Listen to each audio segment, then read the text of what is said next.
Hello everyone! Magandang araw po sa inyo. Samahan niyo po ako sa isang maikling devotion at naway sa devotion ito kayo po ay ma-encourage, ma-enlighten, and let us discover what does God say sa kanyang scripture and how we can apply this sa ating pang-araw na pamumuhay, itong mapag-aaralan natin ngayong gabi. So kung mayroon po kayong Bible or kaya electronic Bible sa inyong cellphone, maaari nyo pong buksan ang inyong Bible sa Hebrews chapter 10 verse 19. Babasahin ko po sa wikang Tagalog and then sa wikang English. So, basahin po natin sa wikang Tagalog. Verse 19. Kaya nga, mga kapatid, tayo'y malaya nang makakapasok sa dakong kabanal-banalan dahil sa dugo ni Jesus. Binuksan niya para sa atin ang isang bago at buhay na daang naglalagos hanggang sa kabila ng tabing. At ang tabing na ito'y ay ang kanyang katawan. Tayo ay may isang pinakapunong pari na namamahala sa sambahayan ng Diyos. Kaya't lumapit tayo sa Diyos ng may pusong tapat at may matibay na pananampalataya sa Kanya. Lumapit tayong may malinis na budhi sapagkat nilinis na ang ating mga puso at hinugasan na ng dalisay na tubig ang ating mga katawan. So sa wikang English, babasahin ko mga kapatid at pakinggan nyo po.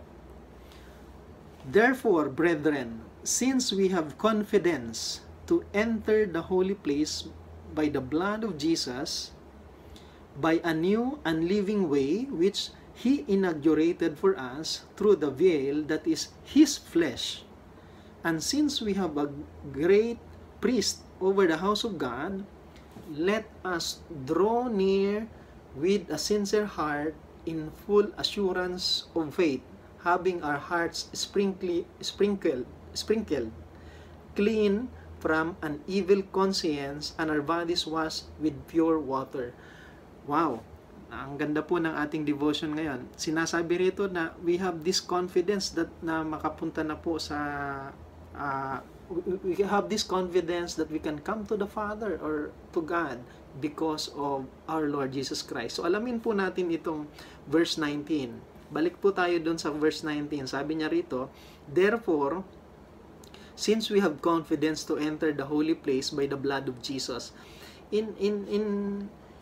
In Galatians 4:6, ang sabi rito, because you are sons, God has sent forth the Spirit of His Son into our hearts, crying, Abba, Father. Now, mga kapatid, base dito sa binasa natin na 19, we have confidence. Mayroon tayong, ano sa Tagalog yung confidence? Yung lakas ng loob. Yung confidence, di ba? Yung confident, di ba? Confidence ka. Mayroon kang payapang kalooban na lumapit sa ating Panginoon to enter the holy place by the blood of Jesus. Bakit? Kasi sabi dito sa Galatians 4:6, because of your sons, God sent forth the Spirit of His Son into our hearts, crying, Abba, Father. Diba? And basahin din natin itong sa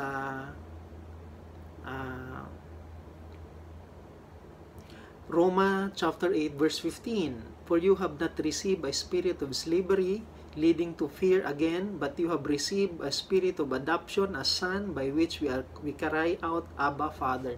Alam niyo po, ito pong verse na ito, sa 19, tayo po, nung nagkaroon po tayo ng relasyon sa ating Panginoong Hesus,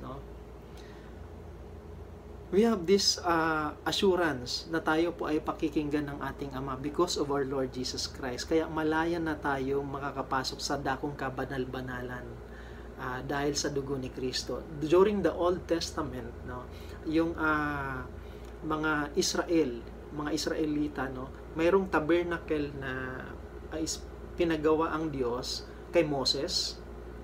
At yung tabernacle na yon, mayroon siyang outer gate, and then mayroon siyang tinatawag na outer gate o kaya outer courtyard, and then the holy place, and then Holy of Holies. Tapos doon sa outer gate, may nakalagay yung entrance gate na yon. Then the altar of burnt offerings, meron din tinatawag doon na liber, yun. Then the table of shewbread, and then menorah, and then altar of incense, and then the Ark of the Covenant. May veil, and then the Ark of the Covenant. Ang nakakapasok lamang po doon ay yung mga priest na itinalaga po ng ating Panginoong Diyos. Now, since yung Old Testament na po na yon ay na-accomplish po ng ating Panginoong Yesus. That's why yung proseso na yon, no? Kaya nga sabi sa sa Hebrews, ito yung law noon is the foreshadow of the things that is to come, that is Jesus. Kaya ngayon mga kapatid, that we are in the new covenant, which is the Lord Jesus, no?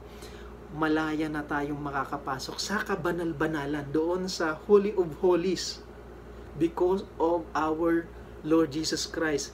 He sacrificed His life dahil sa dugo ni Jesus. Sabi niya rito, dahil sa dugo ni Jesus. Anong ginawa niya? Binuksan niya para sa atin ang isang bago at buhay na daang naglalagos hanggang sa kabila ng tabing, at ang tabing na ito ay ang kanyang katawan. So you see mga kapatid, I have this confidence to come to the Lord in prayer and ask anything that I need. Ask God for my protection, ask God for providence, ask God for something that God's want you to have. So, dati ang hirap lumapit sa Panginoon dahil dati you need to sacrifice, no? Ay yung sacrifice na ibinibigay noon kailangan blemish, walang kapintasan. And now, sa panahon natin ngayon, the new covenant, that is Jesus. Anytime we can come to the Father, no? We can pray to Him, at pwede tayong sabihin sa Kanya, Abba, Father. Kaya katulad ng binasa ko kanina sa Galatians 4:6, because you are sons, dahil tayo ay mga anak na ng Diyos, because of our Lord Jesus Christ, God has sent forth the Spirit of His Son into our hearts, crying, Abba, Father. Wow, mga kapatid, anytime I can come to the Father and ask Him, Lord, I need your protection right now. I need your wisdom. I need your direction. I need your guidance. We can come to the Father boldly. Kasi mayroon tayong high priest ngayon. Ang high priest natin ngayon na nakaupo sa kanan ng Diyos, walang iba, ang ating Panginoong Hesus.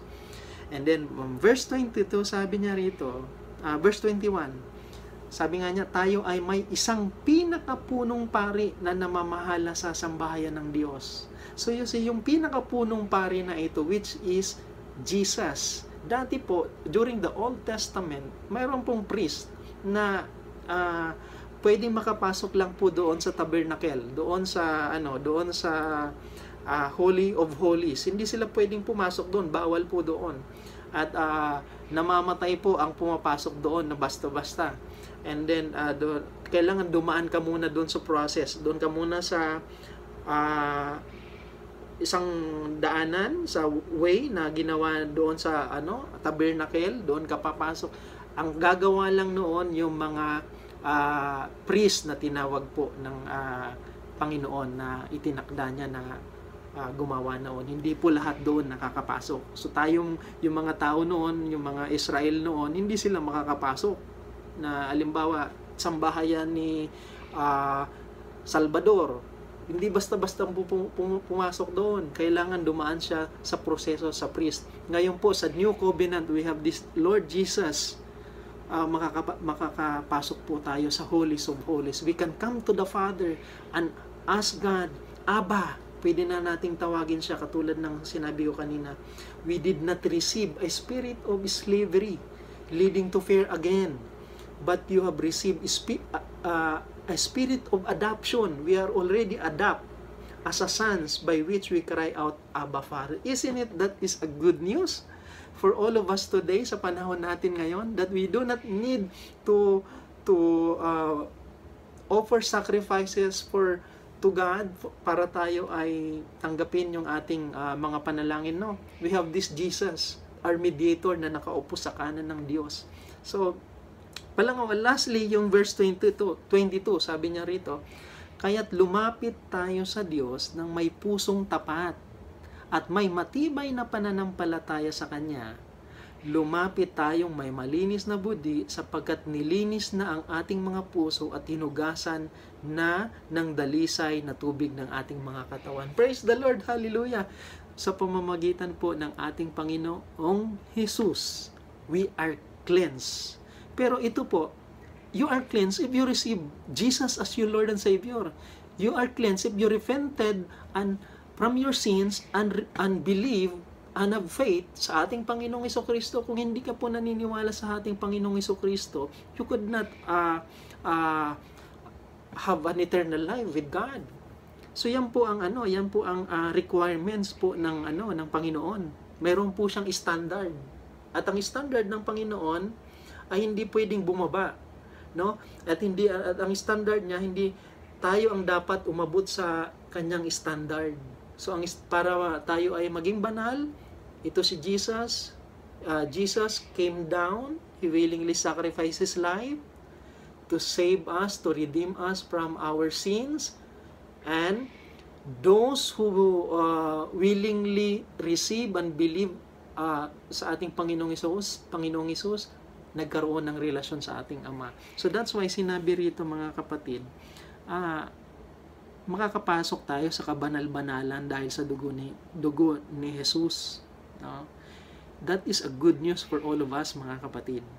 Kaya, ano man ang pinagdadaanan mo ngayon, kapatid, if you have a problem, lalo na sa panahon natin ngayon, if you are family issues or financial issues or anything mga kapatid, you can come to our Father and ask Him, Abba, I need your help. Yan lang po ang kailangan po natin. Sabi niya rito, kailangan nating magpakumbaba, lumapit tayo sa Diyos ng may pusong tapat at may matibay na pananampalataya sa Kanya.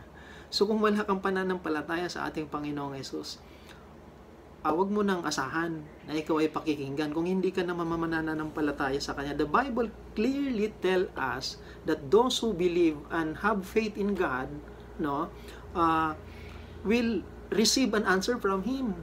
Sabi nga, ang lumalapit sa Diyos, dapat maniwalang may Diyos. Diba? So that is the prerequisite na pag lumapit tayo sa Panginoon, kailangan maniwala tayong mayroong Diyos. So, mga kaibigan, if you are new at sa ganito at ngayon mo lang po na narinig yung message na ito, ulitin mo po, pakinggan mo po uli, and ask God. And if you want to receive Jesus as your Lord and Savior, the Bible clearly tell us, sabi nga kay Peter, nung nag-preach siya, paano kami maliligtas, sabi ni Peter, repent from your sin, sabi niya. And then, believe in the Lord Jesus and be baptized. So, repent, unang prerequisite is repent from your sin, believe in the Lord Jesus. Paniwalaan mo ang ating Panginoong Jesucristo that He willingly sacrificed His life para po magkaroon ka ng buhay. So that's why, mga kapatid, makakapasok tayo doon sa dakong kabanal-banalan. Sa mga susunod na araw, I will make a series of video regarding sa Book of Hebrews at aralin po natin ito upang lalo tayong tumibay sa ating pananampalataya at makilala natin ang lubusan ng ating Diyos na buhay. At I will pray for you sa mga oras na ito. To those who wanted to have a special request, pwede kayong mag-comments and sabihin nyo lang, I need prayer. Ilan nyo lang po doon and I will pray for you. For now, I'll pray for you and ask God to give you wisdom and revelation. I will pray. Let us pray. Father, I thank you for this devotion. I pray for my brothers and sisters who are listening outside the screen, Panginoon. I pray for your protections and revelation upon them. I-reveal mo po, Panginoon, si Jesus sa kanila, O Diyos, and make their life a meaningful life sa inyo, Panginoon. Maraming salamat po. In Jesus' name we pray. Amen. So until next time mga kapatid, God bless you. Bye-bye.